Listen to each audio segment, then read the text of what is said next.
a day or so ago, I tried to demonstrate how we could get photographs from uploading onto Adobe Lightroom Mobile and getting that to transfer across the Adobe Cloud into Lightroom Classic. Now, Lightroom Classic is actually the Lightroom that you have on your hard drive. And the reason I wanted to do this is because I travel quite a bit. And in the past, I would always, like probably most of you, wanted to make sure that your photos were backed up for those once-in-a-lifetime photographic events, such as going to Africa or Antarctica or something place like that. And so at the time, I was using computers, and I had another device where I could hook up an SSD drive, but it was kind of cumbersome.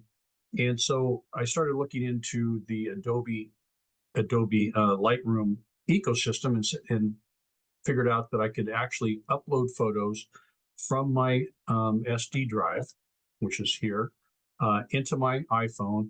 And because I have a cloud subscription to Adobe, it will actually sync across the multiple platforms that Adobe Lightroom has, ultimately ending up on my desktop. So one thing I thought I would do as well is also show you, this took a little bit of technological stuff to happen. I wanted to make sure that you could see my phone on the screen. So I had to use a program called Lonely Screen. And the way to make Lonely Screen works, you download Lonely Screen. It's free, although they're asking you to upgrade to a subscription. And then I simply wipe down and I mirror my phone, hit Lonely Screen. And what's kind of cool is that it mirrors my phone screen onto my computer screen. And you'll see that here in a second. The other thing was I wanted to make sure that you could see the movements on my iPhone, but with me doing just like we all do, just using our fingers, you were not going to be able to see that. So I ended up figuring out essentially how to attach a mouse to my iPhone. And if you're ever interested in doing this, it's pretty simple. You go to Utilities, Settings. There's a thing called Accessibility. Go down to Touch, Assistive Touch On. And what will ultimately happen, you'll see here in a second, that my mouse, because I attached tethered my Bluetooth mouse to my phone, you will see a little graphic that just demonstrates where my finger would possibly be. So that's with regard to the technological part. The other thing is that the way to imagine we're all out in the field taking photographs, and we want to be able to upload these photographs and have those things backed up. Adobe Lightroom Mobile, there's mobile on the phone, or what we could call CC for Creative Cloud, Adobe Creative Cloud on the phone. And then there's actually a Creative Cloud that you can put resident on your desktop. And then for the bulk of us, we've used the Lightroom Classic, which has to do with our catalog and collections and things like that. So what's cool is it synchronizes across that entire ecosphere or ecosystem. The way I upload photos, there's a thing called a dongle. I don't know if that's appropriate to say on a mixed company, but there's actually a device that has the Apple connector. I think they're called Lightning wires. There's a USB-C, there's a regular USB, but then there's an SD card here. You put your SD card in, you plug this thing into your phone, and basically you can upload photographs in their existing format up in your phone, and then it transfers across the cloud. Okay. So let's see, you should be seeing a representation of my actual phone. Okay, and you'll see that Assistive Touch is on. Anyway, so let's go to, we're going to go to Lightroom Mobile, or what is known as Lightroom CC. And you can download this, and it helps. I know that there's some free aspects of this, but having a subscription to Lightroom, or the photographer's plan, which is something like $10 a month, which gets you the Lightroom Classic, Lightroom CC, I think 20 gigs of data on their Creative Cloud. And you can download this and it's quite functional. So here's Lightroom CC or Lightroom Mobile. We're going to start that.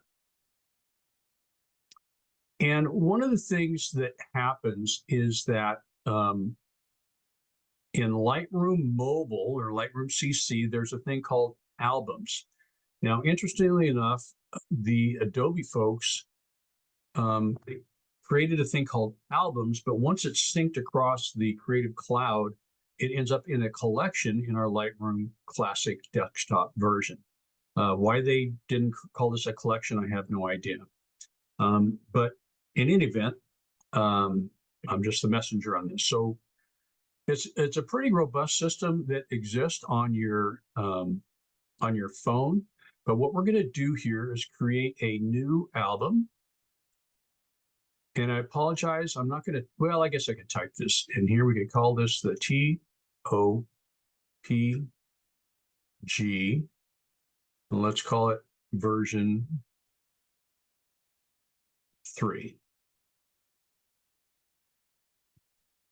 So we're going to call this album TOPG, Thousand Oaks Photo Group version 3.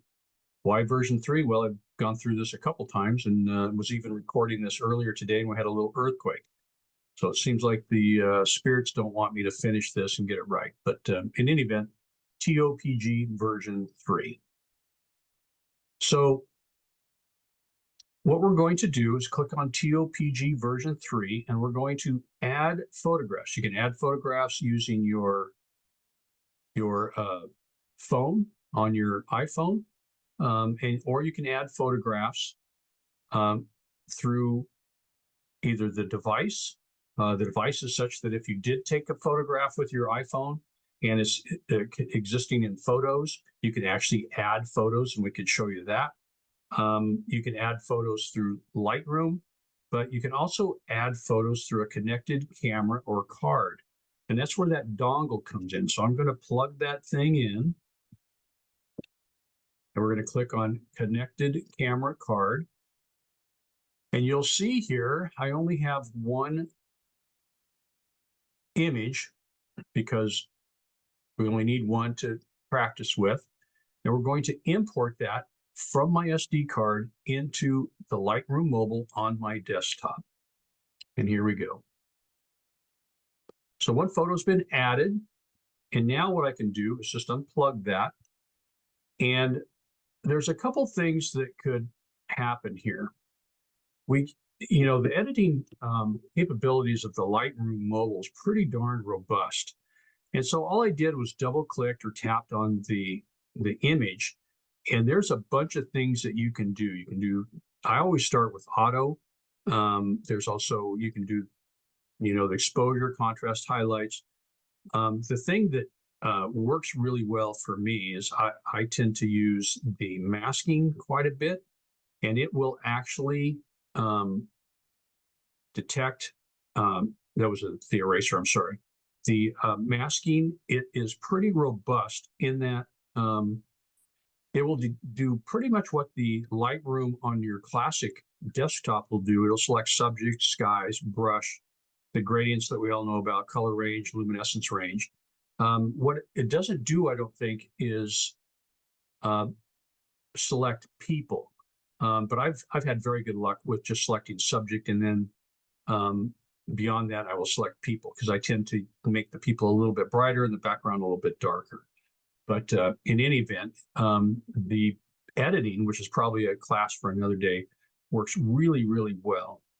And the other thing to remember is the editing that you do on your iPhone, because of the power of the internet, it will actually sync across the entire Adobe ecosystem, clear onto your Lightroom Classic, which is your desktop version. And so you can, what's kind of cool is while you're out in the field, you're on a bus, on some tour or whatever, you got some downtime, you can start doing some editing rough editing, and then when you get home, the editing has already taken place. And then you can at least have a place to start. The other thing, and I just clicked on these little three dots up here. The other thing is within the Lightroom Mobile, you can organize. So you can create other albums, you can set as an album cover, etc. What's kind of cool is you can also have different view options. So I like to show the overlays with all the information with regard to my how the exposure was done, copy settings, etc. And it's kind of cool. You can also do your info ratings, which I like to do. You can do your stars. You know, this is like a 1 star. It's just a photograph of my printer in my office. And you can do these, you know, I don't know if you do it, if you know about this, but you can do X's and P's. X means you click X and it designates that photo for a rejection.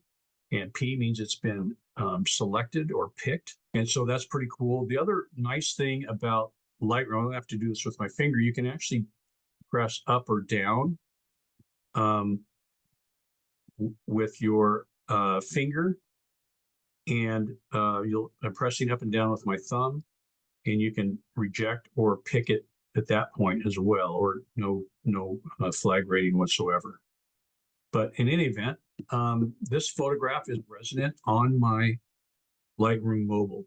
So what we're going to do now, hopefully the photographic gods are with me, is that I'm going to start my Lightroom Classic. And here's my file structure here. I keep my photographs on an SSD drive, known as the photographs on drive D, so that I can back those all up. I have my photographs organized by year and then topic and things like that. That's a discussion for another day. But in any event, so we're hopefully somewhat familiar with the notion of collections. So you know that with a photograph on your file, you can actually designate that for a collection. So the way it works is once you have an album on Lightroom Mobile, it should eventually be synced across the internet so that, and remember our album was called TOPG version 3. You'll see this little arrow here. That means that the album / collection is being sent across the Creative Cloud. And lo and behold, here we go. I have not done any sleight of hand, and there's the photograph that I uploaded into my phone. If you have original photographs, photographs that you're uploading from a vacation or a shooting event or whatever, once they migrate across the cloud into a collection on your Lightroom Classic, you should be able to drag the images from that collection into your file structure. I've done this process a couple times, and apparently what had happened is that I delete photographs and then add them to Lightroom Mobile. Well, apparently Lightroom Mobile, even though you delete photographs, it will keep photographs for 60 days. And I suspect that once I deleted them and then I added them again into an album on Lightroom Mobile, those were virtual copies. Lightroom Mobile does not like duplicates, which is a nice thing, so we don't have a bunch of duplicate photos on our system. But in any event, what happened was that virtual copy cannot be copied into a file structure because it's not a real piece of data. So it just didn't work, and I couldn't figure it out, and that was the end of the presentation. But in any event, let's see if this works. So to be able to drag something, you have to go in here to the grid view or a library view. I think they call it an organizer, I'm not sure. And we're going to put this thing into the 2024. Let's create a whole new folder, create a folder inside 2024. Let's call this the TOPG third attempt folder. So we're in the TOPG V3. That's what we call the album on the Lightroom Mobile. Here we are. Here's the image. We're going to go up here to 2024 TOPG third attempt folder. Okay, the second attempt is what I was working on today to make sure we didn't have any problems. So I'm going to drag this image into the third attempt folder. Now we didn't get any warnings like we did the other day. So this image is now in the TOPG third attempt folder. To prove that that image is there on my hard drive, I'm going to go to my Explorer. I'm going to go over to my Explorer, 2024, third attempt. There's the image. Let's go to properties. In the properties, you'll see it's an ARW file, which is a raw file off my little Sony camera. And it is a 19.8 megabyte raw file. So it is definitely there on the hard drive. So let's go back to Lightroom Classic. So here we have the file into my existing file structure, my hard drive. Now we can do edits here as well. And what happens is these edits will impact this photo here in TOPG version 3, because any edits in the file structure also impact the collection. It will sync that across the internet if you want it to. Similarly, if you do editing on your Lightroom mobile app, Lightroom CC, it will sync across going the other way. But I typically don't do that. I will do the upload on my phone. I will do some edits. I will do some ratings. I may do the X's and P's. I almost never delete photographs from Lightroom on the my phone, simply because I don't know what I'm going to get. Sometimes, I want to look at it on a bigger screen than a phone. And so that tends to help me just get all those things into the bucket on my my desktop. And then I can figure out if there's anything worthwhile in keeping or deleting. The other thing is I typically, when I come back from a vacation or a trip, I typically don't delete any photos. I do the X and P's, the flags for the photos that I want to keep and flags for the photos I want to get rid of. I filter out those photographs as appropriate, work on the photos that I want to work on. And once I'm totally satisfied of my selections and final editing and things like that, then I'll get rid of the photos that I don't want to get rid of, which is the beauty of Lightroom. You can actually cull things out without actually deleting them. So the other thing to remember is that we can delete this photo in this collection, and it will delete. In fact, we'll do this right now. We can actually delete this photo in the collection, and it'll delete the entire stream of photos across the ecosystem of Adobe. But what it will not do is delete the photo on our hard drive. So I tend to, because I don't want to use a lot of cloud space, I'll delete all the photos in my collection and leave them on my hard drive up here. And then the other thing that I'll do is then I delete the collections, which deletes all the albums. If I want to make another collection, say the photos I'm going to send up for printing or whatever, I can do that.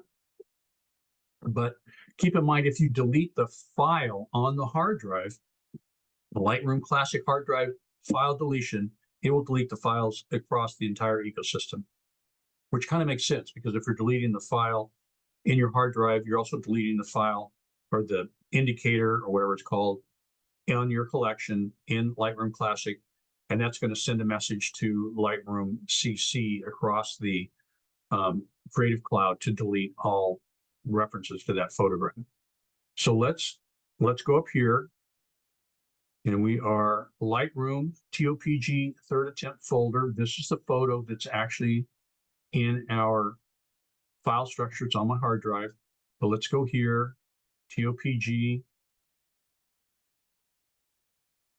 We're going to delete this photo. So right now there's no photos in the collection. So when we go up to third attempt folder, there is a photo in our collection. So let's switch over to iPhone if I can. And this is the TOPG version 3. TOPG version 3. The album is empty, and the reason it's empty is that we deleted this same photograph in the collection on the Lightroom Classic. All right, so hopefully that makes sense to you.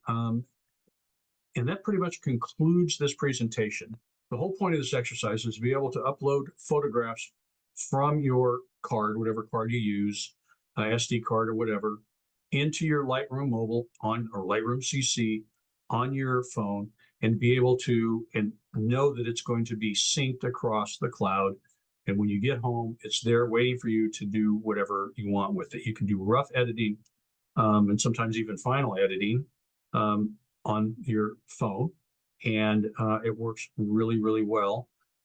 As I've said during the presentation, I've literally done this with well over 5,000 photographs, and it works just fine, very well. The other thing to remember is because this is not going to be your only copy. It's going to be a copy that, in addition to your SD card, so I would definitely keep your SD cards while you travel. Don't keep reusing them. I would have a bunch of them, and so I actually consider these to be my backup, and I consider my Lightroom to be my primary photos, because I get home, I don't have to upload anything. So that's pretty much